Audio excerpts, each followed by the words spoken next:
Today on episode number 457 of the School of Podcasting's morning announcements, we've got a last 5 and 5. We've got some phenomenal podcast news, and we've got a cool little heartwarming story. And we're going to be talking today. We've always said, great content brings value. But another thing that you can do, it's how you say it. So we're talking about adding personality to your podcast. Hit it, ladies. The School of Podcasting with Dave Jackson. Oh, podcasting for 10 years now. That's right. April 2015 marks my 10th year in the podcasting pool. I am your personal podcast coach, Dave Jackson. Thanking you so very, very much for tuning in. If you're new to the show, where you been? I've been waiting for you for 10 years. I'm so glad you're here. Look, I'm going to help you massage your message. I'm going to help you tackle the technology. I'm going to help you flatten the learning curve. And we are going to get you on the path to pain-free podcasting. We talk about all things podcasting today. And we have a really cool interview with Brandon Turner. And he's going to talk about how podcasting really helped his business. And it's kind of cool because we've talked about this in the past. And it's just a classic example of, hey, you know what? Apparently that was true because it worked. And so very, very cool. Very, very excited because pretty much when I get done here, I'm going home and I'm packing and going to spend a little bit of time with my wife before I go to New Media Expo. Man, is that going to be fun. And if you are going to be there, I want to let you know my session is Thursday at 2:15. If you're thinking of starting a podcast and you're going, number one, man, you've made a great decision. And number two, I'm really looking forward to it because what I'm doing today, what I've done today is I've taken my content and said, okay, now how can I do this in an entertaining fashion? How can I do this in a unique fashion? And I'm really I can't wait to give it. And it's interesting because I told my wife, I said, look, it's probably not even going to be on the program. I was kind of a last minute addition and I bet there's nobody there. And she said, yeah, but you're still going to rock it. And I'm like, you know what? And I want to say that right up front. Kudos to my wife. The last week and a half here of prepping for New Media Expo, she's been quite the trooper and actually did all of my laundry yesterday. And this is after recovering from surgery. So kudos to my wife. But I have some very big news to this. The EFF, this is the Electronic Frontiers. I should know what that stands for, shouldn't I? I always just call it the EFF. These are the people that went after the patent troll. And I'll just read you the first paragraph here. The U.S. Patent and Trademark Office invalidated key claims in the so-called podcasting patent.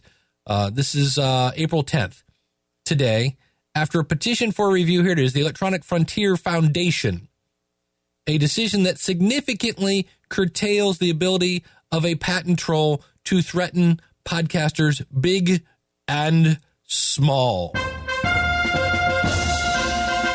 Yes, let the pigeons loose. Isn't that cool? Now, this doesn't completely shut everything down. The attorney, Vera, I believe it's Ranieri, she says, our work to protect podcasting is not done because these idiots continue to seek patents related to podcasting. And she says, we will continue to fight for podcasters. We hope the patent office does not give them any more weapons to shake down small podcasters. So, but for the most part, they're done. And if you want to donate to the EFF, because really, that is another thing we should say here. Attorneys working pro bono and the Cyber Law Clinic at Harvard's Berkman Center for Internet and Society to craft the petition for the review. So thank you very much to the EFF. Find them at EFF.org. And if you got it in you, donate to help these folks because they just save podcasting in a quick nutshell. So that was very big news. And if you've been worried about, well, if I start a podcast, I might get sued by a patent troll, that's pretty much not going to happen. And the other thing I want to start off with today is I got this email from Rick. Oh, Rick, I'm going to butcher your last name. Isn't that sad? Onisic? O-N-I-C. He does a wrestling show, which you can find at oowrestlingreview.com. And I've said many times that there's so many ways to benefit from podcasting that have nothing to do with money. And so I had mentioned a couple weeks ago, I played a clip. Here's the beginning of it. You're listening to every single newscast in America. Right. And Hello and welcome to the news. I'm your host, Brock Baxter. And I was talking about that and the fact that I was really scared about playing that because I'd played it for my wife and she was kind of like, that's cute. Didn't get a giggle, didn't get a laugh. So Rick reached out to me. He said, my son and I recently started a podcast. Well, let's go back. I was moved to contact you after listening to the story that you told about playing your local news show for your wife. It's relieving to know that my wife isn't the only one who just doesn't get it. Why did I read that sentence? Because number one, I say make content that moves people. What did he like? The story. And what is he feeling? I'm just like you. These are things I say all the time. Your audience is there. They're waiting for you to go, oh my gosh, I can't believe you made this podcast for me. He says, my son and I recently started a podcast mostly as a hobby. My son has Asperger's syndrome, which is a high-functioning form of autism. And one day at dinner, we were discussing all the problems in professional wrestling, something we've enjoyed watching together for a long, long time.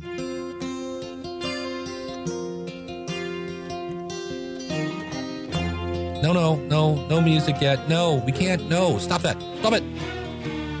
And his son told me that we should do our own podcast on the subject. He says, I thought about it for a moment and I figured it would be a wonderful therapy for him to better his communication skills. So I told him that there was no reason why we couldn't. And I'm doing my session on Thursday at 2:15 about overcoming your podcast fears. And so many people say, why me? Why would people listen to me? To which I say, why not you?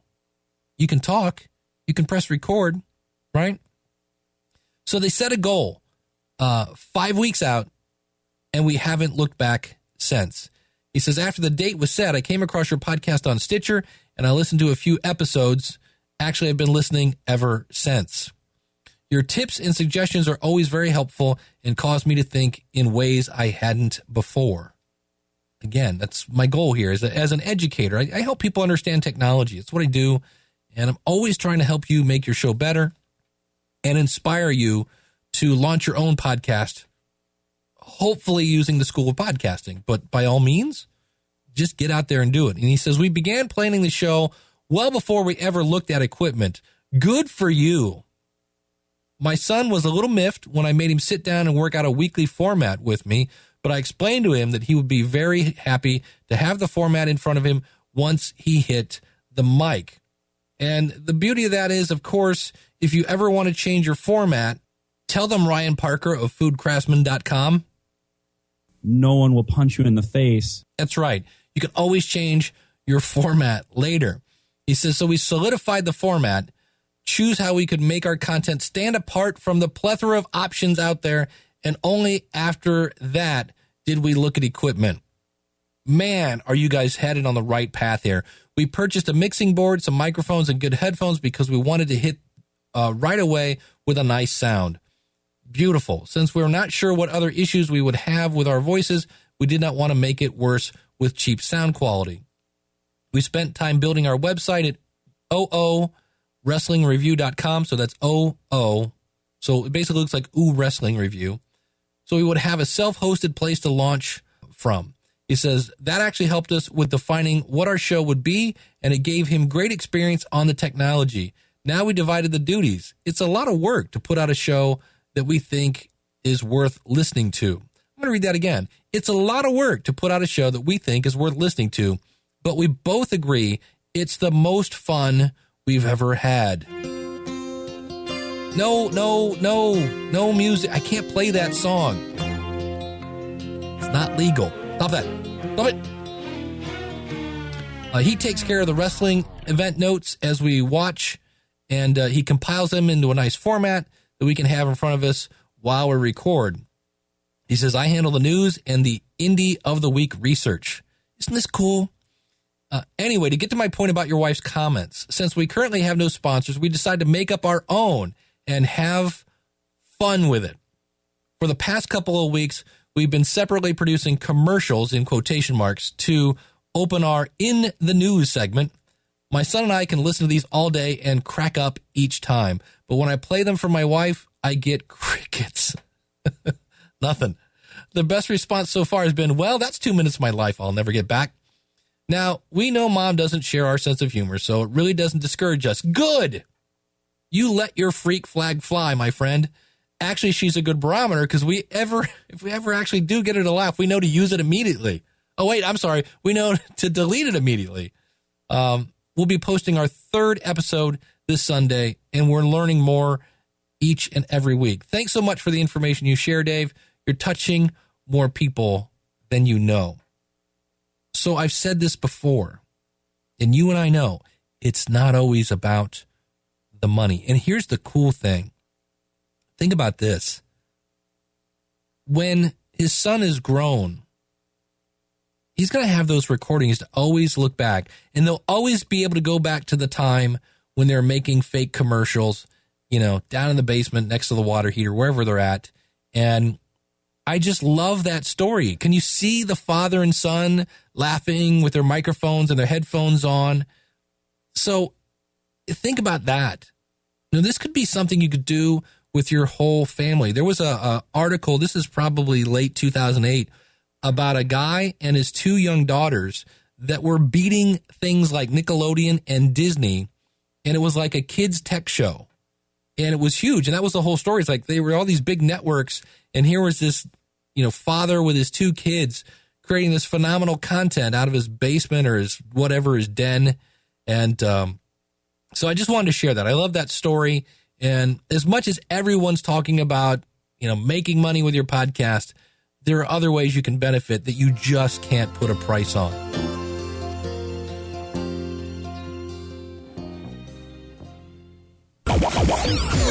In case you missed it, it's time for a podcast rewind. Yeah, I was on the Podcasters Roundtable. That, of course, is hosted by the one and only Ray Ortega. And myself and Daniel J. Lewis are kind of the co-hosts of that. Always a great time. Not so much a how-to podcast, but talking about things surrounding podcasts. And I got to play one of my favorite. I got 2 clips from this. And this is from, if you go to Worlds of Wayne, this is Wayne doing his Don Fontaine imitation. And you're like, who's Don Fontaine? He's this guy. Oh, really? Oh, yeah. I can do that. In a world where 1 roundtable and 4 podcast producers try and figure out a topic, leaving listeners dumbfounded. So awesome. You know how many jobs you're going to get from the chat room. How do you not want that on your podcast? That's amazing. So, yeah, that's Wayne. And we're talking about crossover, different skills that you can use in other areas, getting local, press, things of that nature. So here's an actual clip where Wayne is talking about the different skills. So it's being able to use your show and your talents off the mic and in a different arena. Like I MC and do music for our Omaha Roller Girls, based off of the fact that I do this a lot. I've been in front of a mic, in front of a crowd, not afraid to do that, and being entertaining to people. So that's kind of where I was going with that. Dave, you actually, as I'm about to ask you, it pops up in the chat room. It says podcasting is like being a musician without drunk people spilling beer on you. So, well, it depends on your co-host. Yeah. Well, and there's no lugging gear around, and people coming out going, "You play Mustang, Sally?" So, yeah. Free bird, come on. Dave, you were shaking your head. So, I mean, you're a musician as well. So you'd relate to that statement then, right? Oh, yeah. It drives my wife nuts. She wants me to get back in a band, and I'm like, kind of the connection I get with my audience is a lot like that connection I had playing music. It's not quite the same, but enough to where I go, let's see, I don't have to lug my gear around. I'm making, $50 a night for about 7 hours worth of work. I was going to say, which pays better?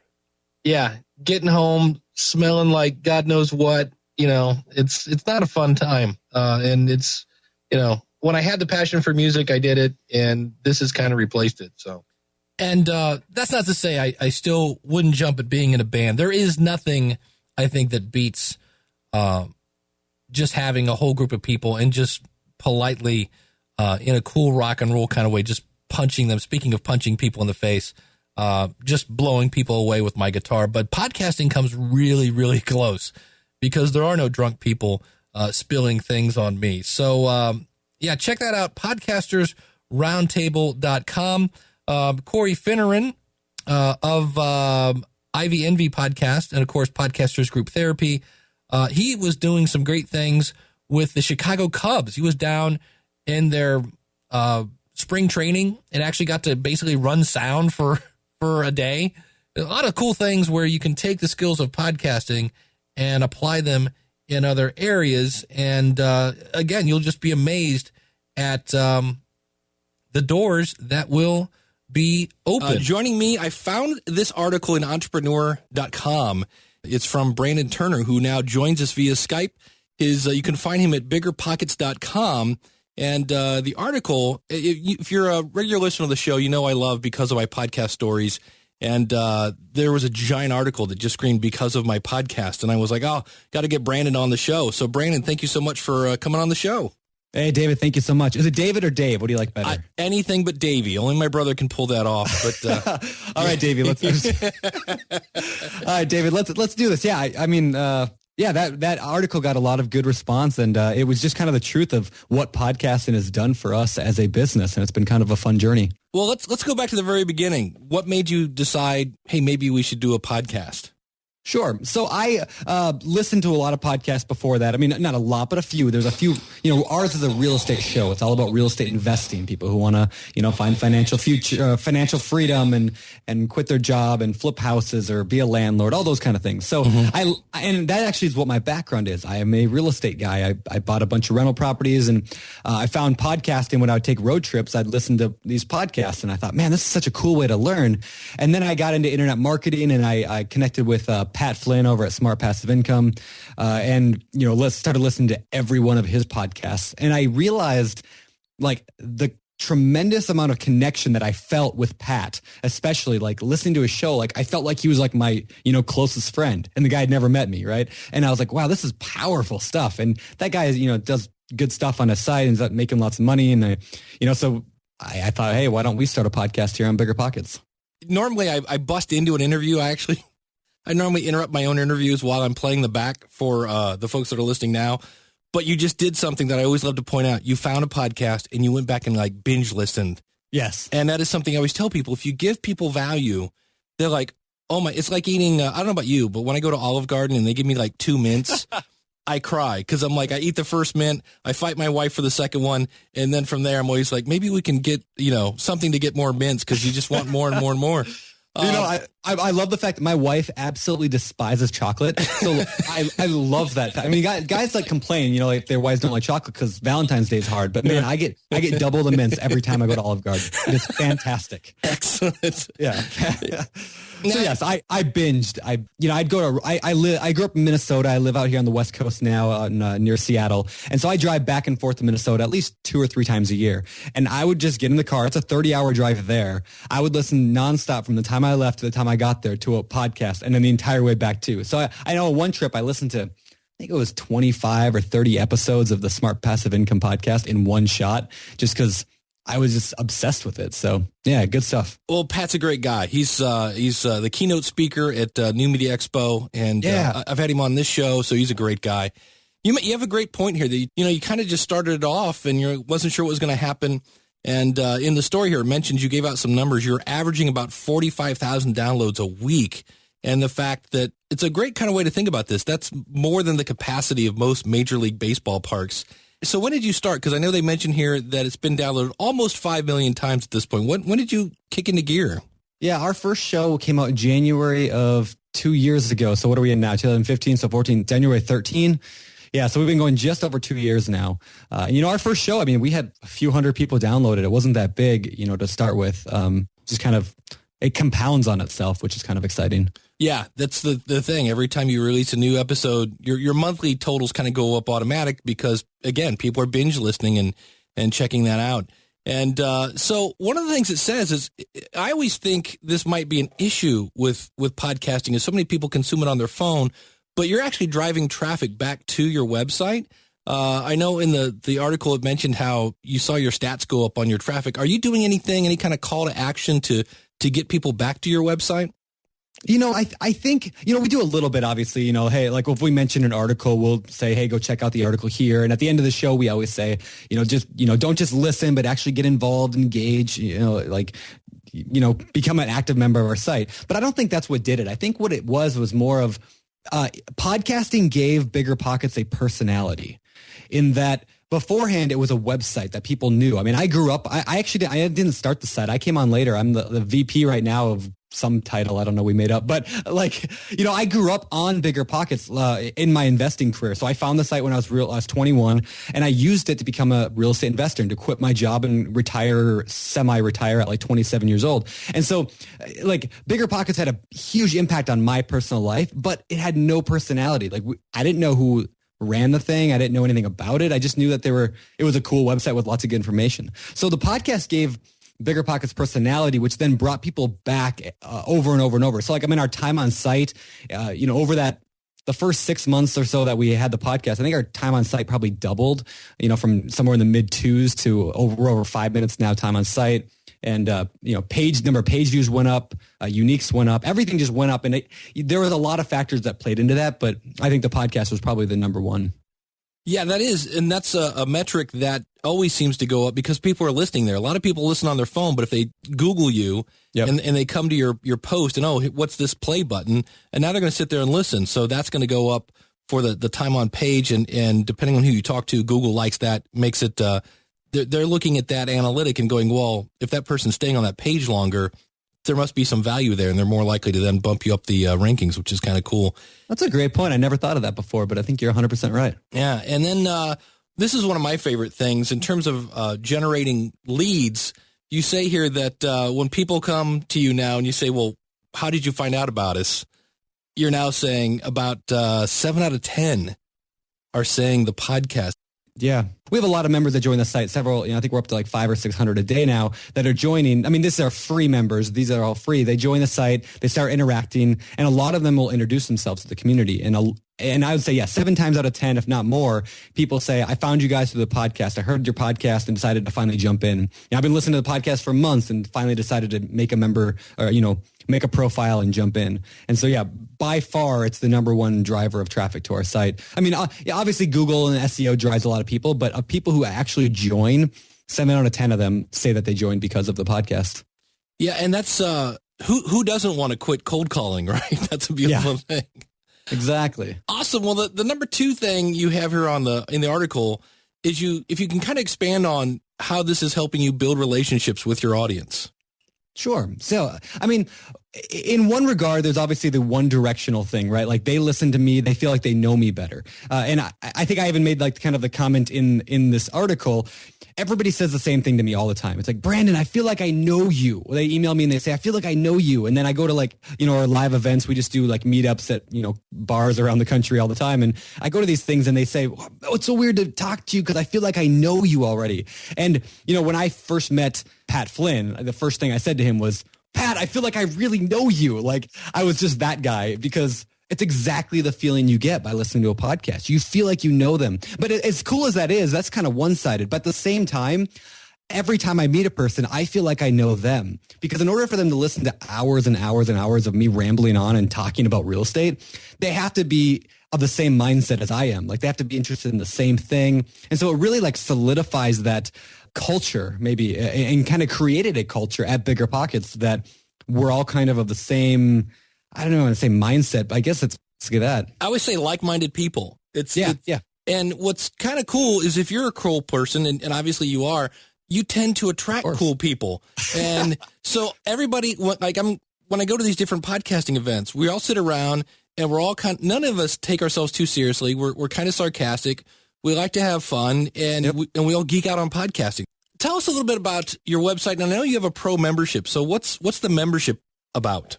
Sure. So yeah, we have a pro membership that gives people like additional, they can get a little pro badge on their profile. We have some software that they can use. So we're kind of like a SaaS company in a way as well, in that we sell monthly software as part of the pro membership for analyzing properties and making smarter decisions. And then they get other, just a bunch of stuff like that, better networking tools, a little bit of like, you can watch old replays of webinars that I've done, kind of those things that you get with the pro membership. And so we have quite a few pros on the site that have upgraded to a pro membership.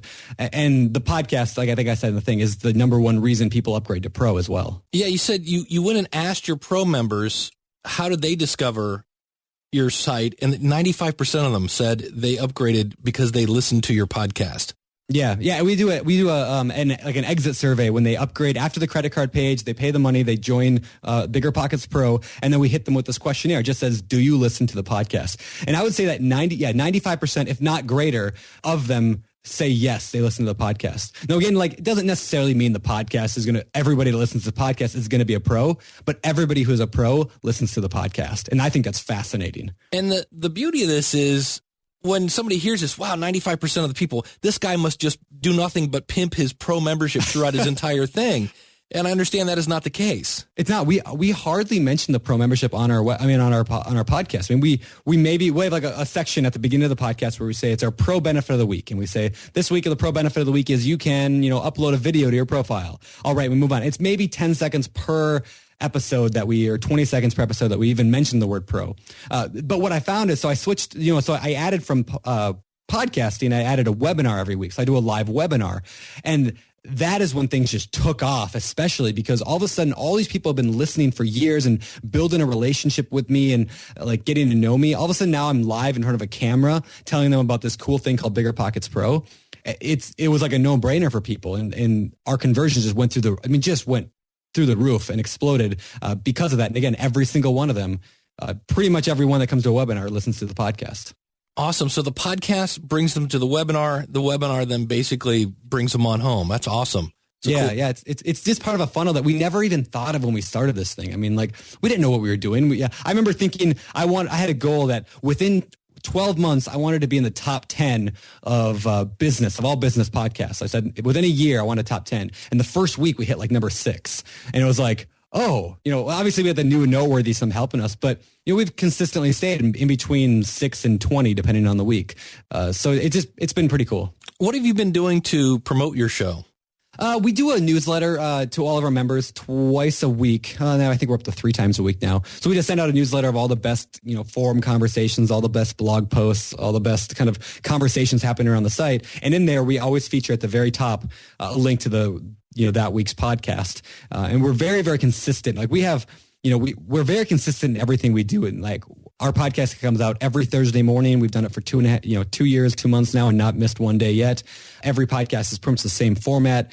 Every newsletter has the podcast at the top of it. And so people just come to expect that consistency, and they just get to, so it compiles on itself. New people join the site, they get introduced to the podcast through the newsletters, and then it just becomes repetition for people. Every Thursday, that's podcast day. That's it. I always tell people, when you can provide consistent content, right, that pulls them in. But when you provide it on a consistent basis, now you become part of their routine. Yes, and very much. I come out on Mondays, and I have people say, I drive to work every Monday with you, in my car. And it's like, wow, that's kind of cool. I know you talked about, it's been 2 years since your very first episode. And so let's talk about that first episode, because I know you mentioned it here. When you listen to that first episode now, what goes through your brain? Yeah, I cringe every time. Like, I mean, I can't listen to the early shows. And I feel bad when people are like, I love your show. I've been listening to it, for 2 weeks now, and I'm up to number 20. And I'm like, oh, I'm so sorry. Like, please just skip ahead to 80 or 90. Yeah. It gets better, and people, they loved it back then. when I listen to it, the quality is different. We had different microphones that makes such a difference. We had we used to stop and take 2-3 hours to record an episode because we stopped so many times with mistakes and problems and hiccups, and everything now generally runs smoothly. We don't have those issues anymore because it just takes time to work those out. Well, what gear do you have sitting on the floor that you're not using anymore? What do you mean? Well, like for me, I have an Audio-Technica 2020 microphone that's sitting here gathering dust. A lot of people have the Blue Yeti gathering dust. I have the Blue Snowball gathering dust, which worked for me for a while. I mean, it was better than the original one that I had, but there was a weird like channel issue with that where it would like all of a sudden switch to like left and then right channel, and like I never could figure it out. I think it was just a glitch in the microphone. So yeah, I was sitting here and I actually bought another mic. I wish I remembered it might have been an Audio-Technica something. Anyway, I bought it for like $29 on Amazon. Best microphone I've ever had, other than, my current, what is this, a Heel PR40 or whatever. But like that microphone for $29 was amazing. I mean, really one of the best things I've ever bought. And they've since raised their price on that one up to like $70 or something, but that was fantastic. It's like a stock in podcasting. It's the Audio-Technica ATR 2100, and it's gone from like, it's like you said, it was at one point like $30, went up to like $80, now it's about $60. It's a whole supply and demand kind of thing. It's fun to watch that one. Yeah, I bring that one with me when I travel and I do a podcast because it sounds real good. People can't. I mean, I can hear the difference, and people who know what they're doing can hear the difference, but I don't think the average person probably notices when they're in their car listening. The other thing, number 4, you mentioned here in the article, that you've been able to really now connect with some pretty cool people, and the fact that you get to learn directly from these influencers. So feel free to just name drop plenty on the people you've been able to talk to here. Sure. So there's two sides of this, the influencers things. Obviously, there's the people who are like more famous, authors. Like those are authors we interview a lot on podcasts. Every podcast likes to interview authors. So we've had guys like Jay Papasan, who wrote or co-wrote The One Thing, David Allen, who wrote Getting Things Done, Michael Gerber, who wrote The E-Myth Revisited, and then a guy named Grant Cardone, who wrote a book called 10X Rule, which is just a killer good book. We've had those guys on, which are awesome, right? Like they're motivational, and you learn this good stuff that you read in a book, and it's cool. But even better than that is the ability to interview people who are in my own field who are like crushing it, right? Like guys who, I'm an investor, right? So I'm like, I have 42 units of my own. So I get to interview a guy who has 300 units of his own. And I get to talk to him about, how did you get to that point? I mean, I get to sit down and do what, normally people would charge thousands of dollars for their time for these kind of conversations. And I get to do it for free because I'm the podcast host. So, I totally use it to my advantage. I'm always asking questions like, hey, I got this tenant right now who's doing this problem, or I bought this one property. Here's the issue I'm having. And I get like the real-time feedback from people who are 100 times smarter than me and much further along the journey than I am. That is one of the best things, to be able to look at someone and go, okay, cool, I see where you're at. How did you get there? And the fact that they're more than happy to just spill the beans, because it's one thing to say how to do it. It's another thing to, pick up the pieces and keep running, right? Exactly. To kind of wrap this up, again, you can find the name of your podcast is just the Bigger Pockets Podcast. That's correct. And it's, according to your website, the world's top real estate investing podcast. How did you come up with your co-host? My co-host is actually the CEO of the company, guy who started it back originally. So he had been running the site on his own for 8 years. Just no employees, no nothing. He just ran Bigger Pockets alone. And then when I came on 2.5 years ago, I said, first thing I want to do is start a podcast. And he said, okay, let's do it. So we started one. Now, why do you think because there are a lot of real estate podcasts out there, why do you think yours stands out? Good question. I think a large part of it is what would you call it? The entertainment value between Josh and me. And so Josh, he's like the angry New Yorker personality, right? He's much more short, much more abrasive, and kind of comically so. And I'm much more of the laid back, do you remember the show Home Improvement back in the day with Tim Allen? So like I am Al Borland and he's like Tim, or he's always like making like, funny, random, sarcastic comments. And I'm always like the guy who's like, oh, this is how it's really done. And so we didn't know what we were doing when we were studying. This is just how it developed and how our relationship is, but it plays really, really well and people love it. So you don't just get information, which most real estate podcasts are, which are great. If you want to learn, great. But we combine that with a heavy dose of sarcasm and making fun of me or me making fun of him. And, kind of get our guests in on it as well. And it makes for a really fun show. See, that's awesome, because it's one thing is having the great content, but what makes each podcast separate is the way it's then delivered. And if you can make it fun and entertaining, kudos. You're going to have even more people listening, and that's awesome. Yeah, and we get the people from time to time who will write, reviews in iTunes, and it'll be like, this is real estate. It's a serious business. You guys are immature frat boys. And I'm like, oh, come on. Like, whatever. I try to ignore the negative Nancy's out there, but some people just do not like the humor. But again, it wraps back into what we talked about earlier, right? Like mindset, like they're not part of our mindset, so they're not going to listen to our show. That's fine with me. There's lots of shows out there. That's it. And then now it's funny because you can remember that. Do you remember a positive review? I mean, a lot of people love the humor, but they don't stand out to me as much as the few negative ones. So that's why I don't read them anymore. That's me. I can always quote you a negative one, and somebody goes, "What's your favorite positive one?" I'm like, I don't know, but people like it. I know they always say that, but yeah, I can't think of specific stuff. But yeah, the negative ones, they stand out. Same with YouTube. I cannot read YouTube comments anymore. I'll go crazy. Yeah, they're brutal. Now, because I know you have a YouTube channel, is some of this the same content delivered? Like, are you doing like a hangout and then taking the YouTube video and turning it into a podcast, or is this two completely separate things? So they were originally separate things. The YouTube videos I just did on my own. I got like a camera, and I make videos occasionally, and other people make videos for our channel. And then we had the podcast, and they were separate. Well, then one day we had this bright idea. We're like, well, why don't we just take our podcast and put it over on YouTube? So we're in the process of, we got like 20 of them up there right now. And all we did was we took the audio and put the picture of our, each individual podcast gets its own little picture that I create, put that up there, put the audio under it, and put it on there. And some of our podcasts on YouTube now have 10, 15, 20,000 listens on YouTube. And that's totally separate from the podcast that's going through iTunes or whatever. So like, it's not like they're listening to either or. These are additional listens to the show that I'm not even counting in all those numbers that we talked about earlier. This is just kind of a cool thing. Repurposing content. It's there. Why not just throw it up and make it happen? Well, yeah, and it's amazing because it's just an image. It's not a video. Yeah, But apparently people are consuming audio on YouTube. That's interesting too. They are.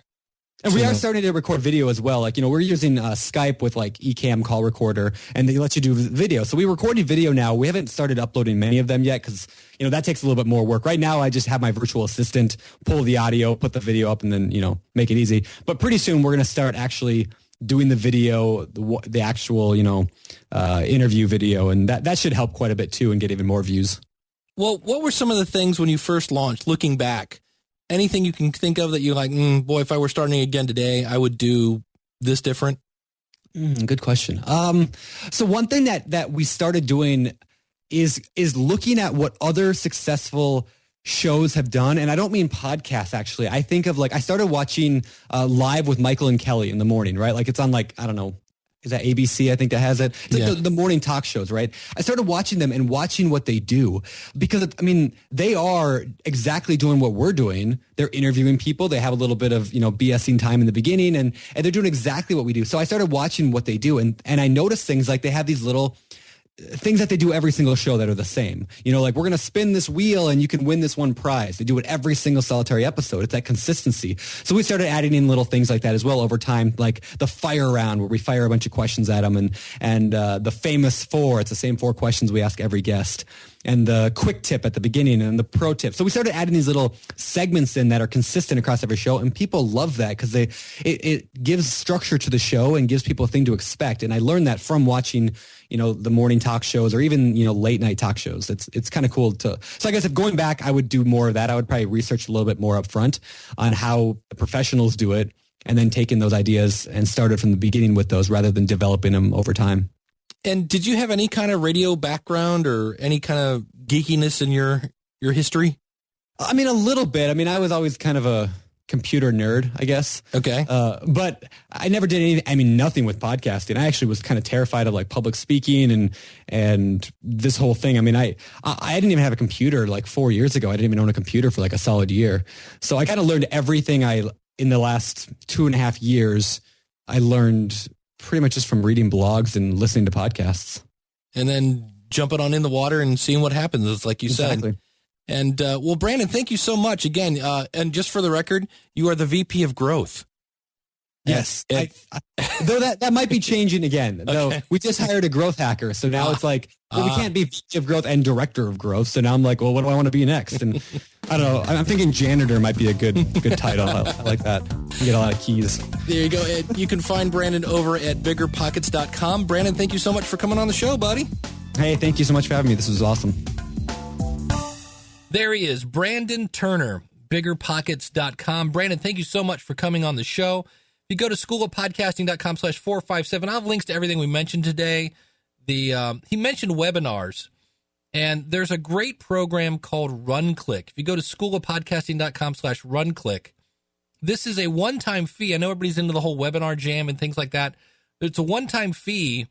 It works with Google Hangouts and all sorts of really cool. You can have like instant polling. You can have people sign up. It works with your Aweber and any kind of autoresponder. It's a really cool program. So if you're thinking about integrating webinars into, if you're doing this for a business, check out schoolofpodcasting.com/RunClick. I've actually purchased this, and I will be doing webinars in the future to promote the School of Podcasting. And if you're thinking of starting a podcast, well, I got news for you. Here's a cool little thing. Use the coupon code LISTENER, LISTENER.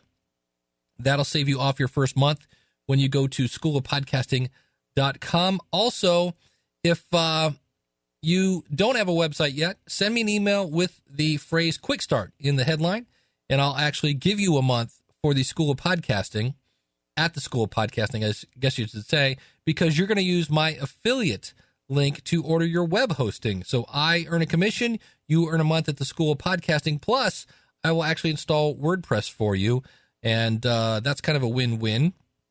Keep in mind, next week, again, I will be at the New Media Expo, so if you need something done on Wednesday, I'm going to be a little busy. And Thursday at 2:15, again, is my session. And I'm going to share one thing with you right now. Yay, as I walk into the valley of the New Media Expo as the director of podcasting, I have an idea of what to expect, but this is a first for me. And I'm a little nervous.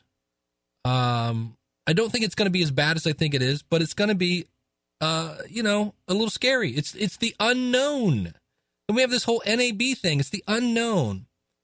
But on the other side of this, when I hit the ground in Cleveland, next Friday after the show is over, I'm going to be able to say, yeah, I did that. Yeah, I did that. And it was fun. It was good. Everybody had a good time. Everybody learned a lot. Everybody got inspired. A lot of new podcasters coming on the scene.